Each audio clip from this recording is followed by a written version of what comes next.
surprised by the fact that high dietary sodium intake is the leading risk factor for mortality worldwide. 62% of strokes and 49% of coronary heart disease are associated to hypertension, which is actually a common negative outcome of excess dietary sodium. In Canada, 19% of adults are hypertensive, and 90% of the population is estimated to develop high blood pressure across their lifespan. Overconsumption of sodium is associated with 30% of hypertensive Canadians. The average adult consumes as much as 3,400 milligrams of sodium a day, when the recommended intake is 1,500 milligrams and the upper limit is 2,300 milligrams a day. So where does all this sodium come from? Well, here's the answer.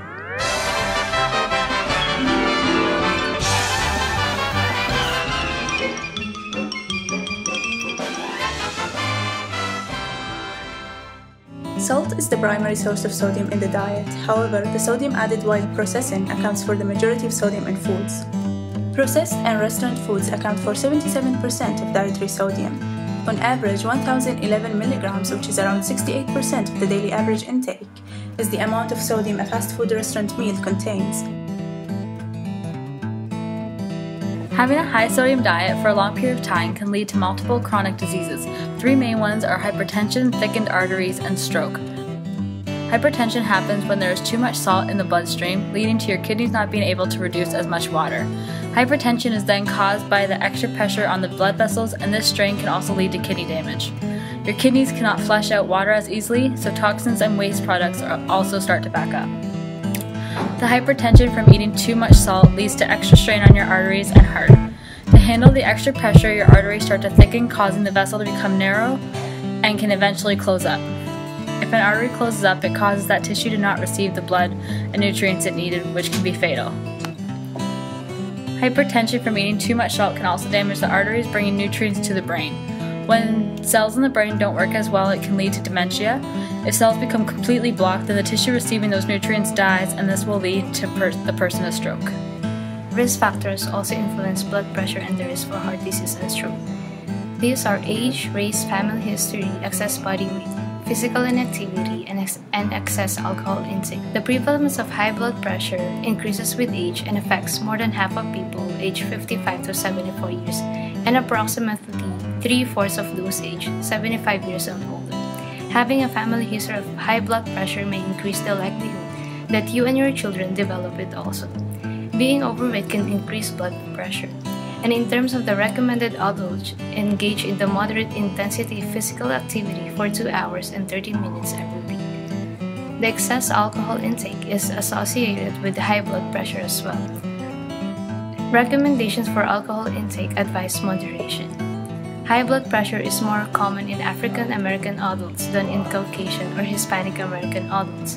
They tend to get high blood pressure earlier in the life and high rates of early deaths than Caucasians from heart disease, stroke, and kidney failure. If Canadians reduce their sodium intake to 1,840 milligrams a day, the result will be a 30% reduction in hypertension prevalence, and that means the healthcare system will save $430 million annually. In order to prevent consuming a lot of sodium, it is important to understand where the sodium in your diet comes from. This chart shows the major sources of sodium in the diet. The DASH diet helps to reduce your sodium intake by recommending that you eat a lot of fresh fruits and vegetables, an adequate amount of nuts, fish, whole grains, and low-fat dairy products, and to reduce your intake of things like red meats, butter, high-fat foods, and sweets.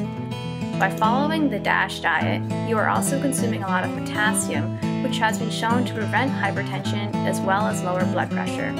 It is important to read labels. Use the percent daily value when trying to figure out if something contains a lot of sodium. Anything that contains 5% or less is a little, while things containing 15% or more is a lot.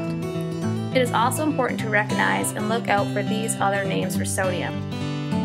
Some helpful tips to reduce your sodium intake are to eat fresh and frozen fruit, vegetables when possible. Look for products marked low in sodium. Eat grains like barley, quinoa, and rice that are naturally sodium-free. Choose unsalted snacks. Eat fewer packaged and ready-to-eat meals. Taste your food before adding salt.